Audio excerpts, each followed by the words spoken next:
복음을 전하기 위해 생명을 바친 김철기 허운석 선교사님의 삶을 담은 가슴 찢는 회개 전해드립니다. 아내 허운석 선교사는 매일 새벽 4시에 학교 예배실에 가서 기도했다. 새벽 6시에 새벽 기도회가 열리는데 그보다 먼저 가서 기도의 불을 지폈다. 평생 기도에 목숨을 건 여인이었다. 현재 총 20여 개의 건물은 우리 부부의 금식과 철야 기도의 응답이었다. 건물이 필요할 때마다 우리는 눈물로 주님께 필요를 고했다. 그때마다 주님은 후원자를 보내주셨다. 2009년 9월 우리 신학교에 다니던 에스더 자매가 아내 허선교사와 함께 기도를 하다가 숨겨왔던 죄를 고백했다. 학교 안에서 수많은 남학생들과 성적인 죄를 지었다는 자매의 회개를 통해 모든 학생들이 자기들의 죄악을 낱낱이 고백하는 놀라운 회개의 역사가 일어났다. 한 인디오 형제는 통곡하면서 저는 코카인을 하기 위해 늘 몸을 팔았습니다. 쾌락을 위해 훔칠 수 있는 것은 다 훔쳤습니다 했다. 프란시스코라는 학생은 저는 동성애자였고 매일 밤 간음죄를 지었습니다 고백했다. 이렇게 줄을 잇던 회개운동 후 주님은 성령의 은사를 60명 신학생 전체에게 허락하셨다. 기도와 찬양과 예배 중에 몸에 경련을 일으키고 뒤로 넘어지는 등 뜨거운 성령의 임재를 경험했다. 성령님이 일으키신 회개운동은 3개월 동안 계속되었다. 이렇게 강력한 회개운동이 일어나고 난 후 기적의 망고 열매들이 열렸다. 당시 아마존 검은강 상류 지역에서는 토지의 산성 성분이 너무 많아 농사가 전혀 되지 않았다. 그런데 2009년 회개운동이 일어나고 2010년부터 이 도시의 모든 나무에 망고가 주렁주렁 열렸고 다른 과일들도 많이 수확되었다. 이것은 기적이었다. 역대하 7장 14절에 내 백성이 악한 길에서 떠나 스스로 낮추고 기도하여 내 얼굴을 찾으면 내가 하늘에서 듣고 그들의 죄를 용서하고 그들의 땅을 고칠 것이다는 말씀이 그대로 이루어졌다. 복음을 전하기 위해 하루 10~서너 시간씩 작은 보트를 타고 달릴 때도 있었다. 칠흑 같은 밤에도 달렸다. 보트 안에서 아침은 집에서 끓여온 커피와 비스킷으로 때우고 점심엔 소금에 절인 올리브 열매를 먹었다. 날이 좋은 날은 뜨거운 태양으로 고통스럽고 비가 오는 날엔 온 몸이 젖어 살 떨리는 추위로 고통스러웠다. 그런 모든 곳을 아내 허선교사가 항상 동행했다. 복음을 전하기 위해서 아내는 자기 목숨을 조금도 귀한 것으로 여기지 않았다. 이윽고 마을에 도착해서는 원주민 청년들에게 기타와 복음성가를 가르치고 주일학교를 열어 아이들을 가르쳤다. 화장실은 동네 뒤편 정글에 있었다. 우리가 독충에 물려 팔다리에 성한 곳이 없이 상처로 짓물려 고생하며 그들이 먹는 것을 함께 먹고 그들처럼 해먹에서 자며 삶을 나누자 인디오 형제들이 마음을 열고 복음을 받아들이기 시작했다. 교회 안에 있던 15평 목조 건물이 우리 사택이었다. 양철 지붕에서 쏟아지는 열이 어찌나 뜨겁던지 낮 12시면 40도가 넘었고 비 오는 날이면 여기저기서 비가 샜다. 우리는 그 목조 건물 양철 지붕에서 9년을 살았다. 주변 선교사들이 왜 기와를 얹지 않느냐고 했지만 우리 교인 모두가 양철 지붕에서 살았기 때문에 교인들이 감수하는 불편을 선교사인 우리도 똑같이 감수해야 한다고 생각했다. 그 고생 탓에 아내가 폐암에 걸린 게 아닐까 싶다. 우리가 들어갔을 때 어떤 인디오 마을 교회에서 장로교회 간판으로 바꾸고 싶다고 제안했다. 그때 나는 이런 지하에 거절하면서 다음과 같이 말했다. 주님은 나를 장로교회를 확장하기 위해 아마존에 선교사로 보낸 것이 아니라 하나님 나라를 확장하기 위해 보내셨소. 신학교도 의료 선교도 초교파적으로 사역했다. 나는 선교사들과 인디오 교회 지도자들 앞에서 자주 이렇게 말했다. 우리는 주님 앞에서 뿐만 아니라 역사 앞에서 부끄러운 일을 하면 안 됩니다. 언젠가 후손들이 선교 역사를 기록하고 판단할 것이기 때문입니다. 교회를 개척한 지 23년 동안 한 번도 다툼이나 분열이 없었다. 인디오 부족들은 우리가 고통 중에 있을 때 늘 위로하고 격려했다. 아내 허선교사가 폐암 투병 중일 때 한국행 왕복 항공요금과 치료비도 보태주었다. 우리 내외를 영적 부모라며 사랑하고 따르는 우리 교인들에게 너무나 많은 사랑의 빚을 졌다. 1997년부터 우리 교회는 금요일에 예수님 영화를 상영했다. 처음엔 나사렛 예수, 2005년부터는 패션 오브 크라이스트를 상영하면 수천 명이 영화를 관람한다. 이제 우리 시에서 금요일 영화 관람은 도시의 전통이 되었다. 우리는 보냄받은 이 브라질 땅에서 뼈를 묻어야 하리라. 살아서 한국에 돌아가지는 못하리라. 아마존에서 죽으리라 생각했다. 브라질 사람이 되어 그들과 함께 끝까지 삶을 나누고 싶어서 브라질 시민권을 받았다. 마침내 브라질 사람이 된 것이다. 브라질에서 선교사로 살면서 고통스러운 일들이 참 많았다. 다른 선교사들로부터 온갖 중상모략을 받고 브라질 민간 기구들로부터 사역을 중단하라는 협박과 함께 독약을 물에 푼 것을 마시기도 했다.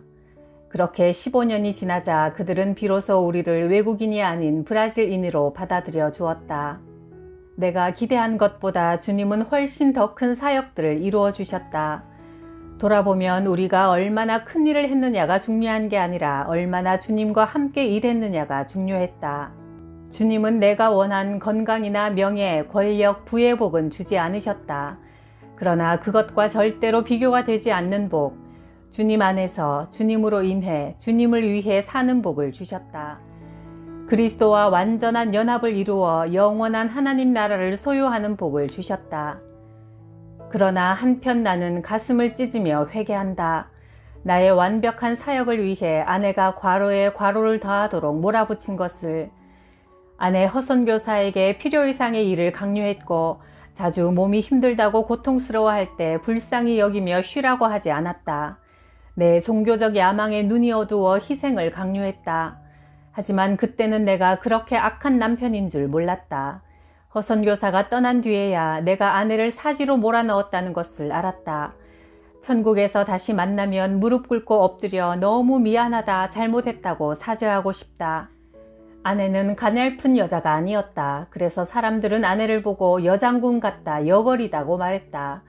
그래서 나는 내가 아내를 필요로 할 망정 아내가 나를 필요로 한다고 생각하지 못했다. 그런데 암이 재발하고 나서 뜻밖의 말을 듣고 나는 몹시 놀랐다. 나도 당신이 그립고 당신의 도움이 필요해. 그랬다. 세상의 모든 아내처럼 허선교사도 나의 사랑과 관심에 목말라 하고 있었다. 하지만 나는 사역에만 눈이 멀어 가장 가까운 사람의 아픔과 희생을 몰랐다. 아내가 떠난 후 비로소 나는 가슴 찢는 회개를 한다. 나는 주님을 향한 사랑을 증명해 보이고 싶어서 자꾸 뭔가를 하려고 했다. 주님이 원하시는 것은 내가 주님 안에 머무는 것이고 그분과 함께 살아가는 것이었는데 나는 그저 내 열심으로 일을 많이 하여 주님을 기쁘시게 하려 했다. 나는 아내를 잃을까 두려워 밤낮 주님, 허선교사를 살려주십시오 떼쓰는 기도를 했다. 그러다가 어느 날 나도 모르게 이런 고백을 했다. 주님, 아내를 데려가셔도 좋습니다. 그럼에도 불구하고 저는 주님을 사랑하겠습니다. 그러면서 통곡했다. 아내는 내가 유일하게 기댄 언덕이었다. 그런 그녀가 내 곁을 떠나는 일은 내 인생 전체가 무너지는 일이었다. 그럼에도 나는 주님, 당신의 뜻을 이루소서라고 기도했다. 나와 허선교사는 평생 십자가의 복음을 믿었고 선포했고 그 말씀대로 살려고 몸부림쳤다. 아내는 산소 마스크를 끼고 고통 중에 나를 향해 큰 웃음을 지어 보였다. 그리고 혼수 상태에 들어갔다. 나는 그녀를 다급하게 불렀다. 그리고 그 순간 과연 아내가 살아있을 때 지금과 같은 사랑으로 그녀를 불러본 적이 있는가 하는 생각이 내 머리를 때렸다. 충격이었다. 나는 아내를 사랑한 적이 없구나. 단지 내 필요를 위해 아내를 이용했을 뿐이구나. 나를 위한 사랑만 했구나. 나의 위선이 적나라하게 까발려졌다. 그렇게 아내는 한 줌의 재로 아마존에 묻혔다. 장례식 후 우리 도시의 시의회가 허선교사가 이 지역에서 행한 수고와 업적을 기억하고 기념하기 위해 교회 앞을 지나는 큰 길을 허운석 선교사의 길로 이름을 바꾸었다. 이 도시의 모든 사람들에게 허선교사는 사랑을 실천한 하나님의 사람으로 인정되었고 그들의 가슴을 녹였다. 그래서 그동안 우리 선교에 대해 가졌던 모든 의심을 녹이고 복음을 받아들이는 열린 마음으로 바꾸었다. 진실로 허선교사는 아마존 땅에 떨어져 죽은 한 알의 미랄이 되었다. 2015년 4월 나는 말라리아와 댕기열을 함께 앓았다. 2달 뒤 악성 말라리아에 또 걸렸고 넉 달 뒤 다시 말라리아와 댕기열에 걸렸다. 말라리아에 여러 번 걸리고 난 후 나는 비로소 아마존 선교사가 되었다고 믿는다.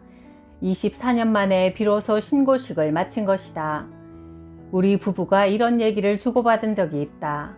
우리는 선교사가 누군지 모르고 선교사가 되었다. 선교사의 삶이 어떤 것인지 미리 알았다면 선교사가 되었을까? 아마 되지 않았을 것이다. 만일 우리가 다시 태어난다고 해도 아마존 선교사가 되어서 주님을 섬길 것이다. 아마존에서 선교사로 살아가는 일은 결코 쉽지 않았다. 불같은 시험들을 무수히 통과하면서 주님과 연합되는 선물을 받았다. 그래서 다시 태어난다 해도 나는 아마존 선교사가 되고 싶다. 주님 외에는 나를 기쁘게 하고 가슴 뛰게 하는 것이 없다. 인생의 목적도 가치도 동기도 의미도 주님 외에는 허망하다. 창세전에 나를 택하신 주님이 선교사라는 이름으로 나를 아마존에 보내셨다. 나는 주님 안에서만, 주님으로만, 주님을 위해서만 오늘도 살아간다. 아내 허선교사는 33년간 자신을 제물로 드려 나를 주님 앞으로 데려가 주었다. 아내 허운석 선교사에게 온 마음으로 감사한다. 그리고 만 개의 입이 있어도 다 감사드리지 못할 생명의 주님께 모든 존귀와 찬양과 영광을 돌려드린다. 나는 내가 선교사가 되리라고는 한 번도 생각해 본 적이 없다. 더욱이 아마존 선교사가 되어 평생을 살아야 할 줄은 꿈에도 몰랐다. 내 아내 허운석 선교사는 기도를 소중히 여기는 그리스도인이었다. 나와 결혼한 후 4년쯤 지난 어느 날 그녀가 내게 갑작스러운 선포를 했다. 당신이 이토록 기도에 게으르니 장래 무슨 소망이 있겠소. 각자 헤어져서 자기 길을 갑시다. 순간 둔기로 머리를 맞은 듯 큰 충격을 받고 어떻게 하면 이혼당하지 않을까 궁리하다가 금식 기도를 해야겠다고 마음먹었다.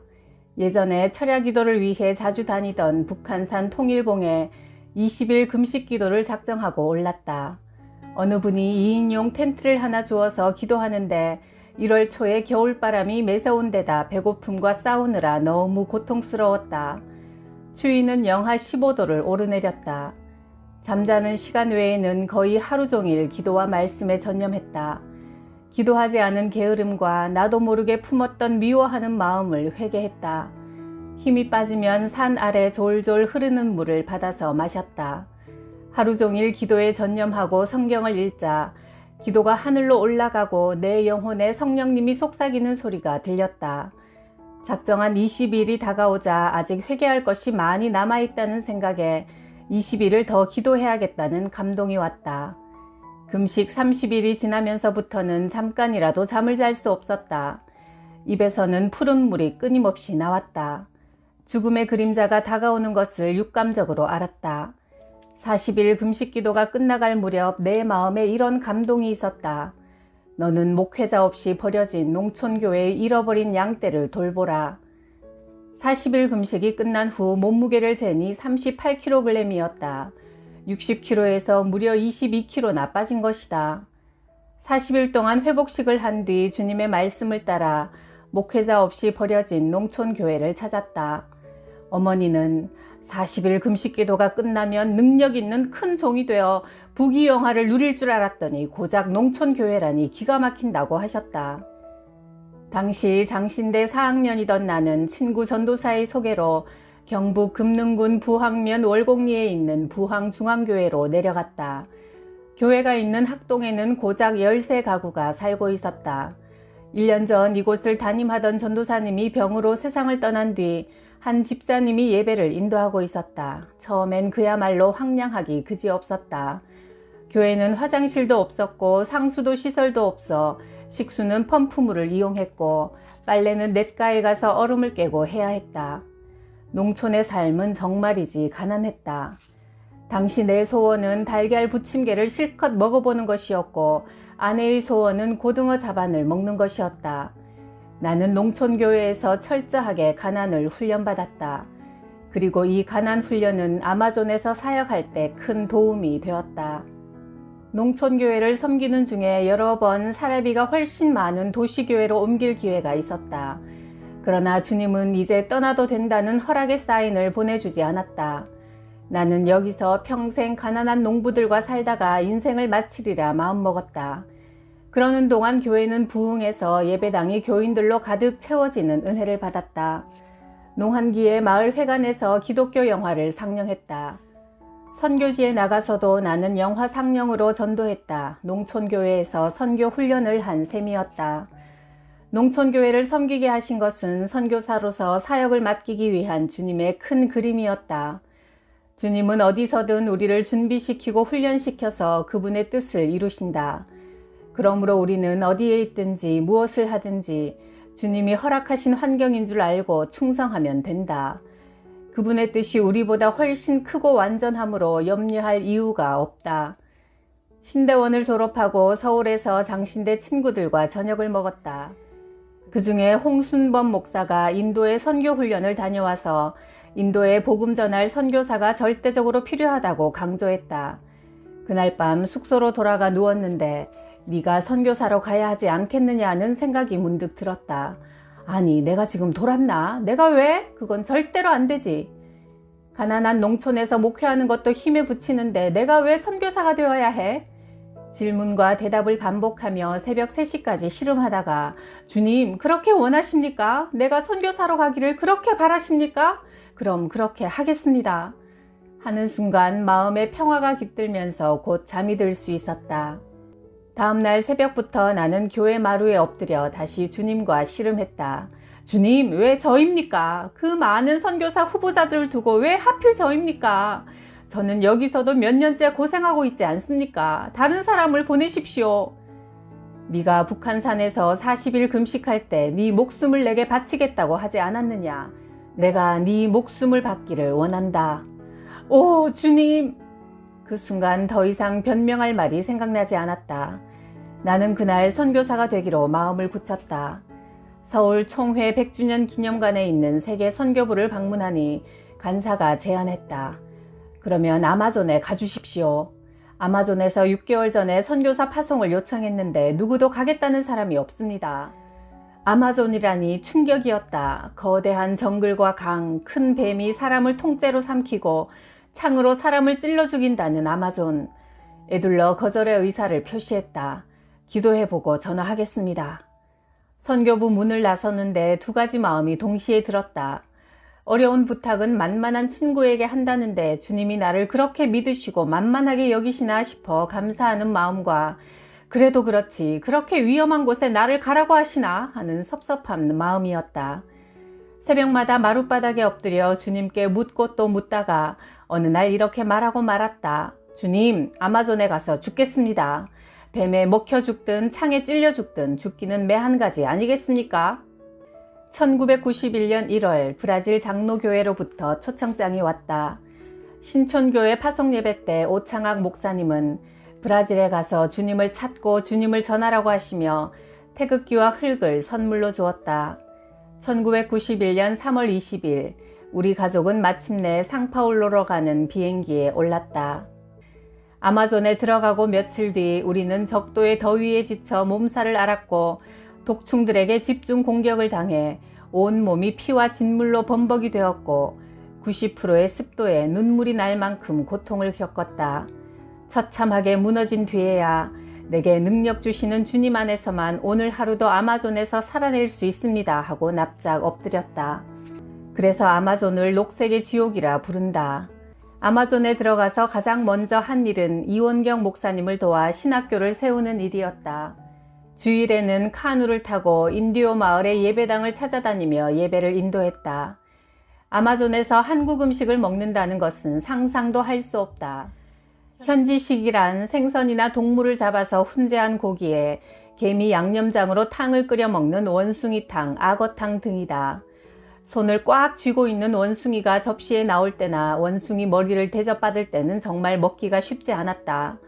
어쩌다 김치를 먹을 때면 내가 살아있다는 느낌이 들었다.